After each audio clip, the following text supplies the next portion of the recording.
MP में सक्रिय हुआ मॉनसून, राजधानी भोपाल में जोरदार बारिश हो रही है। बड़ी जानकारी इस वक्त आपको दे रहे हैं। एक बार फिर से मॉनसून सक्रिय हो चुका है प्रदेश में।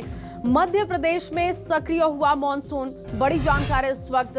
राजधानी भोपाल में जोरदार बारिश, कई जगहों पर बारिश को लेकर अलर्ट जारी किया गया है मौसम विभाग की तरफ से। सदफ लगातार जुड़ी हुई है हमारे साथ भोपाल से। सदफ, इस वक्त मौसम का मिजाज क्या है प्रदेश में और कितनी नगर निगम के दावों की हवा निकलती हुई प्रदेश में दिखाई दे रही है, क्योंकि कई जगहों पर हमने जलभराव की स्थिति भी देखी है 2 दिन की बारिश में। जी बिल्कुल, देखिए जय, सबसे पहले तो हम आपको तस्वीरें दिखाना चाहेंगे जहां राजधानी भोपाल में इस वक्त जोरदार बारिश का दौर जारी है। करीब 20 दिन के बाद मानसून एक्टिव हुआ है। इससे पहले हमने देखा था 2 से 3 दिन मानसून सक्रिय ज़रूर हुआ था, मौसम बादल ज़रूर छाए थे, लेकिन इस तरह की बारिश नहीं हो पा रही थी। लेकिन आज से एक बार फिर राजधानी भोपाल में बारिश का सिलसिला शुरू हुआ है।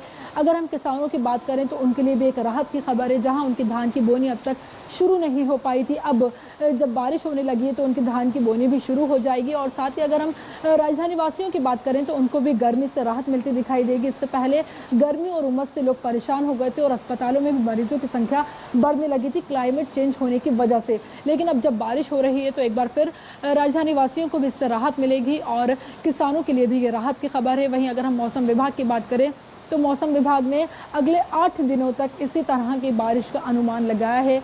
मौसम विभाग का कहना है कि एक ट्रफ लाइन बनी है जिसके चलते लगातार 7 से 8 दिनों तक बारिश का जो दौर है वो यूं ही जारी रहेगा। अगर हम दूसरे जिलों की बात करें, इंदौर की बात करें या दूसरे संभागों की बात करें, ग्वालियर संभाग की, वहाँ भी इस तरह से बारिश का दौर जारी रहेगा।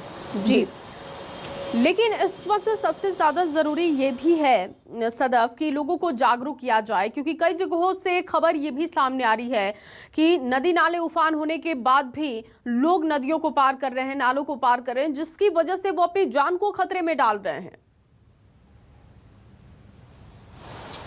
जय, देखिए लोगों को जागरूक करने की तो ज़रूरत है, लेकिन इसके लिए प्रशासन को भी वहाँ पर व्यवस्थाएं करने की ज़रूरत है, क्योंकि ये पहली बार नहीं है जब इस तरह की हमें तस्वीरें देखने को मिलती हैं। इससे पहले भी कई ऐसे हादसे हो चुके हैं या नदी नाले उफान पर आ जाते हैं, वहाँ पर कोई प्रशासनिक पुलिस की टीम मौजूद नहीं रहती और लोग अपनी मनमानी करते हुए पुल नदी नालों को पार करने लगते हैं। इस दौरान कोई ना कोई हादसा हो जाता है।